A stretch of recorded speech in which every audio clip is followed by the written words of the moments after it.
تخيل كده تبقى قاعد في ألمانيا في شقة مشتركة مع ناس تانيين، ومرة واحدة تفتح باب الحمام وتخش تلاقي في حد قاعد جوه في الحمام. او تفتح المطبخ اللي هو المفروض ما فيهوش اي حاجة، مطبخ بناكل، واول ما تدخل المطبخ تشوف منظر ما تبقاش مصدق ان ده جوه المطبخ. كوارث حصلت لي في موضوع السكن المشترك، تعال احكي لك عليها. كنت ساكن في شقة مشتركة مع ولد ألماني، والولد الألماني ده ساعات كان بيجيب صاحبته البيت. كان عندنا ثيم معروف جدا، لو نور الحمام مفتوح وكان نور الحمام بره الباب، اول ما تيجي تخش الحمام كده قبل ما تخش هتلاقي فيه النور، لو النور مفتوح ده معناه ان في حد جوه الحمام، بغض النظر ده كان الصبح ولا كان بالليل. ولو لقيت ان نور الحمام مقفول ده معناه ان مفيش حد في الحمام، خش يا باشا ولا يهمك.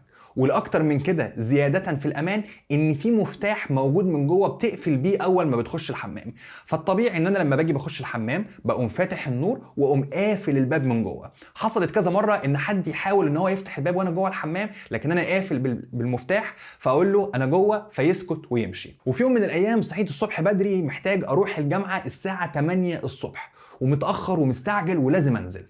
جيت ابص على الحمام لقيت النور مطفي، قلت يبقى مفيش حد موجود في الحمام. بقالي 3 سنين عايش في الشقه دي وعمري ما حصل لي مشاكل على الموضوع ده. بكل سرعه حطيت الفوطه على كتفي وقمت فتحت باب الحمام ودخلت جوه الحمام. مشيت خطوتين ببص على شمالي اكتشف ان صاحبه الولد كانت قاعده.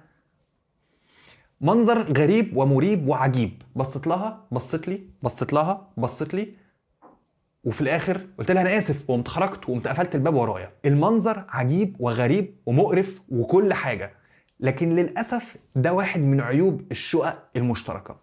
الاكتر من كده، المطبخ هو المساحه المشتركه ما بيننا، لازم تكون نظيفه. دايما الناس اللي انا كنت بسكن معاهم سواء الالمان او الرومانيين اللي قبليهم او اي جنسيه بيوسخوا جدا المطبخ وبيرموا الزباله على الارض، وده مش صحي. لكن بالنسبه لي دي ما كانتش مشكله، على قد ما كانت المشكله لما في يوم بالليل جعت الساعة 8 بالليل، جعت لقيت باب المطبخ مقفول والنور منور، فعارف ان في حد جوه بيطبخ في المطبخ. فقمت خبطت وفتحت الباب ودخلت، واكتشف او مش اكتشف اشوف حاجة غريبة جدا. الولد والبنت سابوا الشقة كلها وحبوا ان هم يجتمعوا في المطبخ. الولد صوت ورفع الهدوم وجري واتنطط واتشقلب وجريوا على الأوضة هما الاتنين، وانا واقف في المطبخ كده اللي هو ليه؟ يعني اشمعنى؟